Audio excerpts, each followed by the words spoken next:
Hello लोगोफोर, नोंथांमोनखौ आरोबाव आंनि बे गुबुन मोनसे गोदान भिडिअ बरायहरबावबाय। आसा खालामो नोंथांमोना भिडिअखौ मोजां मोनगोन होननानै। स' लोगोफोर, बर'नि फैनो गोनां गोबां आबुं सावथुन आरो बर' एलबाम्सफोरनि बागै मोनथिबाय थानो थाखाय नोंथांमोना गिबियावनो आंनि गोदान चेनेलखौ साबस्क्राइब खालामना खाथियावनो थानाय बेलनि अल नटिफिकेशनखौबो प्रेस खालामना लाबानो जाबाय दे लोगोफोर, जाहाथे आंनि गोदान भिडिअनि नटिफिकेशनफोरा नोंथांमोननि सेराव थाबैनो सौहैदो। एक्चुअली लोगोफोर, भिडिअफोरा गोरोन्थिफोर जालांब्ला नोंथांमोनखौ निमाहा होगोन होनना आसा खालामनाय थाबाय दे। थ' नोंथांमोनाथ' मिथिखाबाय जानांगौ टाइटेल एबा थाम्बनेल नायनानै दिनै आं मानसि आपडेट लानानै फैदों। थ' नोंथांमोना भिडिअखौ नायनो इन्टारेस्टेड बा नायलांबाय थाबानो जाबाय दे। एक्चुअली लोगोफोर, बे अफिसियेल मिउजिक भिडिअनि फुल मिउजिक भिडिअखौ आपल'ड होबाय दे लोगोफोर, नोंथांमोना नायहैबानो जाबाय दे लोगोफोर।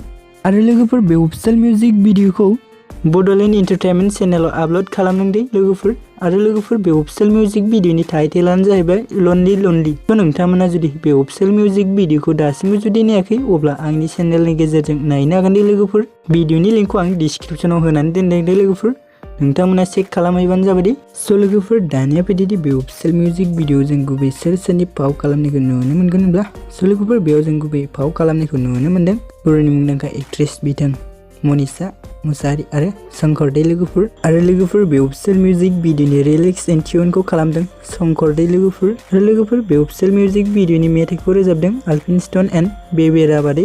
आरो लोगोफोर, बे अफिसियेल मिउजिक भिडिअनि डिरेक्सन एन्ड सिनेमेट'ग्राफिखौ खालामदों राहुल बर', मेकआपखौ खालामदों जगत बर'दे। आरो लोगोफोर, बे अफिसियेल मिउजिक भिडिअनि प्रडिउसारानो जादों शंकर दे लोगोफोर। स' नोंथांमोननिसिम भिडिअखौ बेखिनिसिम नायनायनि थाखाय रोजा रोजा साबायखर थाबाय दे। गोजोन्थों।